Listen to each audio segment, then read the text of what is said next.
Oi, hoje eu vou explicar um pouquinho sobre aconselhamento pré-teste. O aconselhamento pré-teste é uma consulta ou uma parte da consulta em que a gente vai explicar várias coisas sobre o exame genético para o paciente antes dele fazer o exame genético. Então, é por isso que chama aconselhamento pré-teste. E aí, no aconselhamento pré-teste, a gente vai conversar com o paciente sobre o teste em questão, para que ele serve e o que vai trazer de bom para esse paciente se ele fizer esse exame. A gente explica as limitações do teste, então o que ele detecta e o que ele não detecta. A gente explica, a gente dá uma prévia do que significa se o resultado ele vier positivo e se ele vier negativo. Então, se vier negativo, por exemplo, alguns exames, eles não significam que a pessoa não tem uma doença genética, significa às vezes que o exame não foi capaz de detectar aquela mutação, ou então que a gente não conhece todas as mutações que estão associadas a essa doença. Então, a gente dá uma prévia para o paciente do que vai significar se o exame vier positivo ou se ele vier negativo. Então, durante essa conversa, a gente vai explicar para o paciente, né, os benefícios de fazer esse exame, as limitações, os riscos. Então, tem alguns exames genéticos pré-natais que a gente tem que explicar que tem um risco ali baixo, mas que tem um risco de a pessoa perder aquela gestação, por exemplo, se ela fizer esse exame genético. Então, a gente explica todas essas coisas, né, benefícios, limitações, riscos. E depois desse aconselhamento pré-teste, e depois de a gente dar todas essas informações para o paciente decide então se ele quer fazer ou não o exame genético em questão. O aconselhamento pré-teste, ele pode ser bem simples e bem rápido. Então, para dar um exemplo para vocês, suponhamos que vem uma mulher se consultar comigo e ela tem um histórico de síndrome de X frágil na família. A síndrome de X frágil é uma síndrome genética que é a causa mais comum de deficiência intelectual em meninos. E aí ela tem esse histórico de síndrome de X frágil na família, e aí a gente conversa, então eu explico para ela sobre um exame que a gente pode fazer, que chama PCR, e aí se vier positivo, significa que ela tem um risco aumentado de ter um menino afetado com síndrome do X frágil, e se vier negativo, significa que ela não tem risco ou tem um risco muito baixo de ter um menino afetado com síndrome do X frágil. E aí, quando a gente faz um exame muito específico e muito focado, um exame razoavelmente simples, como por exemplo esse PCR para X frágil, ou quando a gente faz, por exemplo, um cariótipo, o aconselhamento pré-teste ele costuma ser bem simples, bem rapidinho, bem direto, justamente porque o paciente não tem muitas dúvidas, ele entende rápido, a gente explicar o exame que é simples também é rápido, e aí o paciente não fica com muita dúvida de se ele quer fazer ou não aquele exame. Então, nesses casos em que a gente tem um teste muito específico, que a gente está testando basicamente se a pessoa tem a mutação para X frágil ou não, esses casos, o aconselhamento pré-teste ele pode ser bem rápido. Então, se de um lado do espectro a gente tem um aconselhamento pré-teste que pode ser bem rápido, bem simples, do outro lado do espectro a gente tem casos em que esse aconselhamento ele pode ser muito mais complexo e muito mais delicado e a gente tem muito mais coisa para discutir com o paciente. Algumas coisas que podem fazer com que o aconselhamento pré-teste ele seja mais demorado é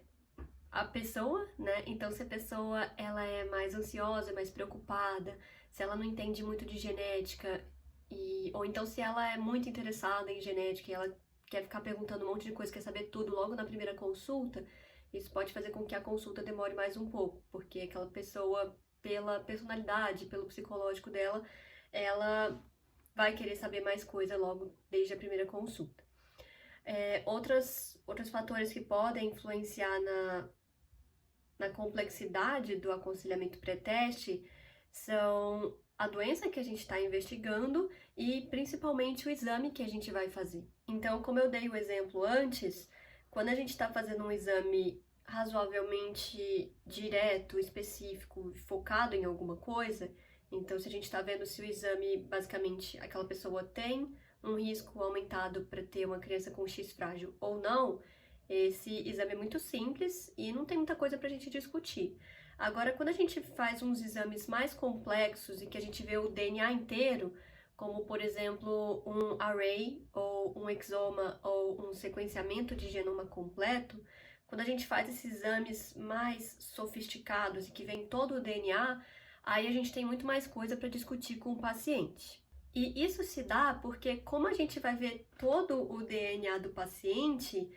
acontece então de a pessoa chegar pra gente para ser investigada por uma coisa específica, e aí a gente acaba encontrando um monte de outra coisa que não tem nada a ver, que a pessoa não veio saber sobre isso, mas a gente acaba enxergando, mesmo que a gente não queira ver aquelas coisas específicas, aquelas mutações que a gente não estava procurando, a gente acaba vendo. E aí, nesses casos, desses exames específicos, por exemplo, do array, o exoma e do sequenciamento de genoma completo, a gente precisa fazer um aconselhamento pré-teste com mais cuidado, então o aconselhamento pré-teste é mais importante nesses casos, até porque a gente precisa perguntar para o paciente o que ele vai querer saber, para a gente poder falar para ele depois no aconselhamento pós-teste. Então, depois que a gente fez o teste, a gente tem que ter uma ideia do que a gente vai falar para aquele paciente que a gente achou. Então, para dar um exemplo para vocês, imaginem que vem então um casal na consulta e eles têm uma filha que nasceu com uma deformidade nas mãos. E aí, imaginem então que a gente já fez os exames específicos testando os genes que a gente conhece e a gente não achou nada. Então, a gente discute com esse casal sobre a possibilidade de fazer um exoma. E aí, o exoma, então, ele não vê todo o DNA, mas ele vê muita coisa, e ele vê coisas, então, que a gente, às vezes, não queria ver. E aí, quando a gente discute o exoma com esses pacientes, a gente explica, por exemplo, que tem coisas que a gente pode achar nesse exame que a gente não vai saber explicar. E aí, a gente pergunta se os pacientes querem saber, porque às vezes saber dessas mutações que a gente não sabe explicar, isso vai só deixar o paciente confuso e com mais dúvidas. Então, imagina que a pessoa ali fala pra gente, tipo, fui fazer esse exame para tirar minhas dúvidas e agora eu tenho mais dúvidas, porque você achou uma coisa na minha filha que eu herdei também e ninguém sabe me explicar se isso está associado com aquela doença ou não. Então, às vezes, quando a gente acha essas variantes de significado incerto, então que a gente achou alguma coisa diferente ali no DNA da pessoa, mas a gente não sabe se está associado com a doença, se a gente reportar isso para o paciente no pós-teste, não vai adiantar de nada, porque a pessoa vai ficar só mais confusa. Então a gente pergunta antes de fazer o teste se a pessoa tem interesse ali em saber, por exemplo, das variantes de significado incerto. Outra coisa que a gente pode identificar nesse exame, que a gente tem que discutir com o paciente, é sobre a possibilidade de achar mutações em genes que estão associados a câncer. Então, a criança veio porque tem uma deformidade na mão, não tem nada a ver com câncer, mas aí a gente achou uma mutação em um gene que predispõe a câncer no futuro. E aí a gente tem que perguntar para os pais se eles têm interesse em saber dessas mutações em câncer que não tem nada a ver com a doença que a criança veio investigar com a gente, né? A gente tem que discutir também os genes que estão associados com doenças que se manifestam tardiamente. Então, existem doenças que a pessoa ela tem uma mutação genética, mas a doença ela só vai se manifestar mais para metade da vida dela, uns 30, 40, 50 anos. Então, a pessoa, quando ela faz o teste, por exemplo, quando ela tem uns 20 anos, às vezes ela faz o teste por um motivo, e aí ela descobre que ela tem uma mutação em um gene que vai causar uma doença lá no futuro, e ela não tem nenhum sintoma dessa doença ainda. Então, a gente tem que discutir isso com os pacientes também. Se a gente fizer esse exame, você vai querer saber se a gente identificou uma dessas mutações para doenças de manifestação tardia, ou você não vai querer saber.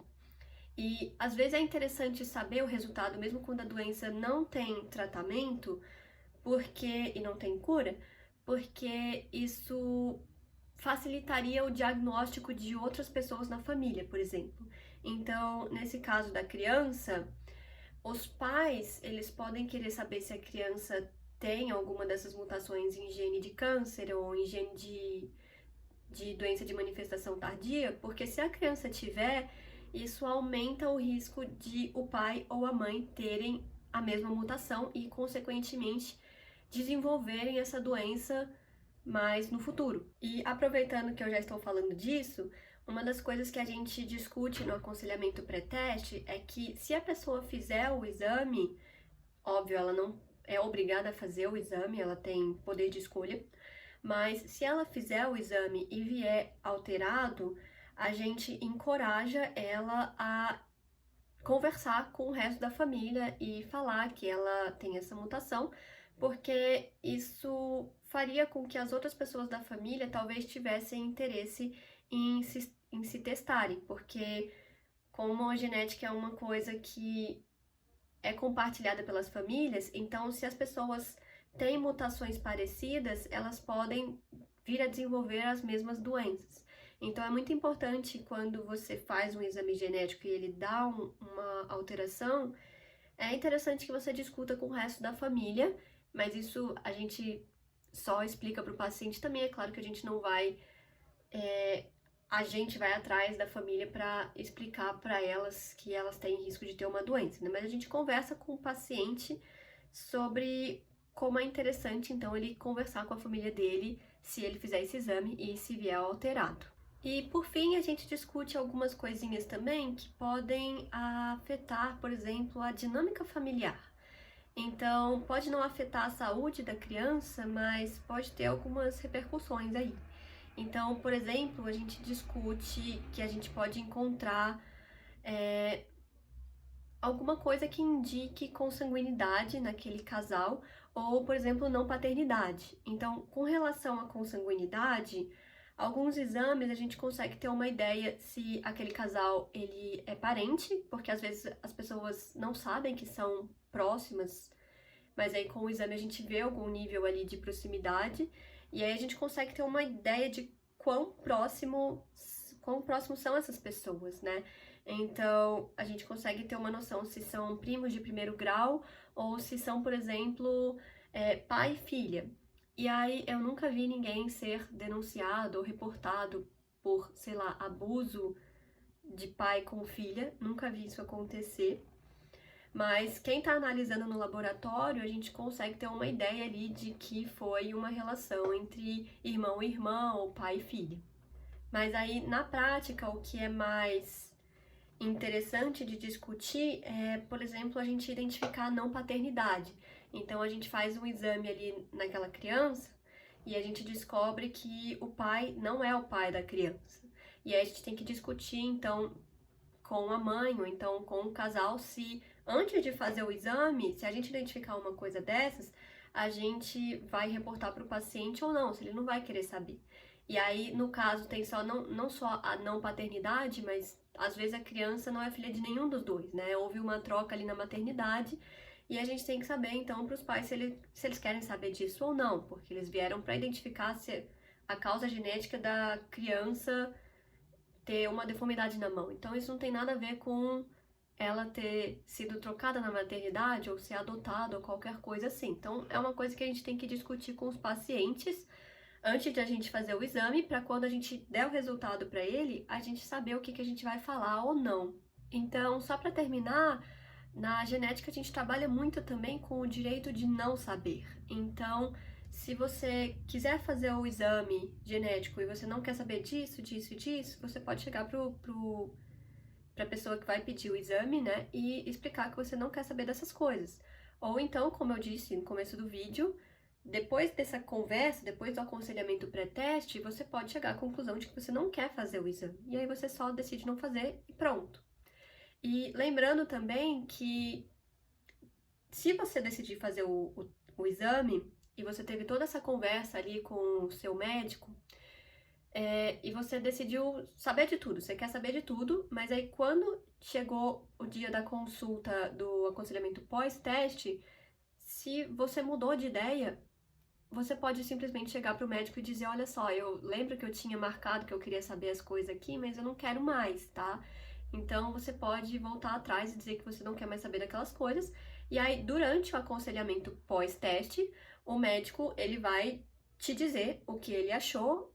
e ele vai omitir as coisas que ele achou e que você não quer saber. Mesmo que ele tenha anotado ali, mesmo que ele tenha todos os resultados, ele não vai te dizer e depois ele escreve ali um relatório para você só com as coisas que você de fato quer saber. Então é isso, é meio difícil fazer um vídeo tão geral, mas eu queria dar uma ideia para vocês então do que é o aconselhamento pré-teste, que é uma coisa que é um pouco diferente na genética, justamente porque quando você faz um exame na genética, ele não vai ter repercussão só na sua saúde agora, mas vai ter repercussão para o resto da sua família e também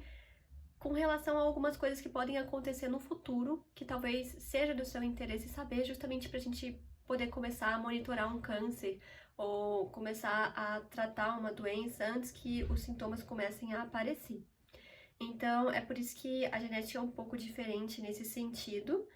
e por isso que tem algumas coisas que a gente discute aí antes de fazer um exame que não é tão comum você discutir em outras especialidades.